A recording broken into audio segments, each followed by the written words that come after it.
Good morning. It's 6 in the morning, and I'm here making videos. Anyway, let's get started. Anyway, I'm going to be talking about something that's really important in regard with filmmaking, of course. I'm going to be talking about budget filmmaking. So, first of all, a lot of people think that you need expensive equipment and all that just to make good films. Well, it's not really true. You can literally just make a film with what you have right now. What I mean by what you have right now is very simply your smartphone. A lot of people might not have like a really professional DSLR and all that, but you definitely do have a phone through which you can just record, you know, normal videos, and that's actually all you need. Cool. You have a smartphone and you can record video. What do I do now? Let me guide you. There are three main steps in which I'm going to split this small video apart to. The first one's going to be sound design, second one's going to be in-camera transitions, and the third one's going to be framing. Let's talk sound design. So, essentially, look at these clips.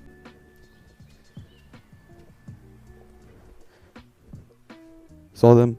Well, they're great clips, I'm not going to lie. But the one thing that was lacking in all these clips was definitely sound design. And what exactly is sound design? Sound design is basically just adding your atmospheres, footsteps, or any other environmental or just sounds in general. So in that clip I showed you, there were footsteps, but were they heard? Because I strongly believe that you need to hear what you see. If I'm filming something and I hear it but I don't see it, or I see it but I don't hear it, it's not going to connect with my brain. And it's very important for everybody to hear what they see.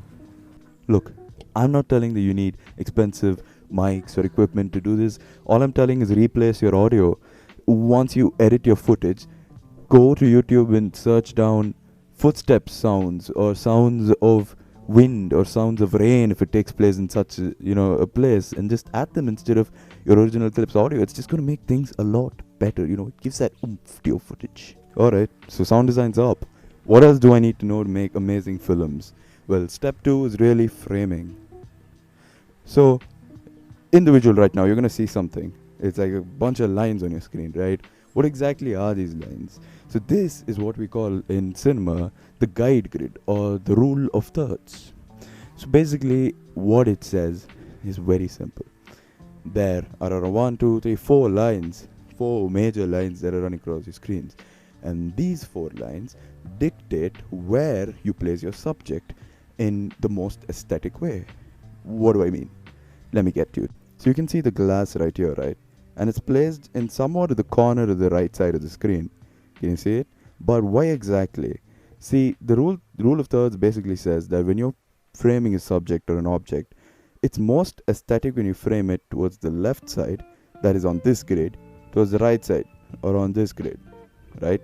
And always make sure that the 2 grids on the top and bottom are always, perfectly aligned. In this case, the top of the glass is aligned with the top of the grid, and the middle of the glass at the last bottom grid, and the left and right ones are perfectly aligned as well. So these are just rules, right? You're not supposed to follow them. You can just do whatever you want. But as always, it's much better if you follow them. It just gives a better, feel to when you see stuff like this. Right. So it's always the best way to follow these things, and you can get a really good result. So what we talked about right now is sound design and framing, and you're pretty much good to go with those 2. But there's just one more thing that you need to know, and that's exactly how to use these tools properly.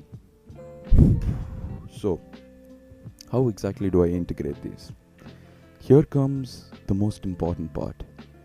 In-camera transitions. Right, in-camera transitions. What you just saw there was an in-camera transition.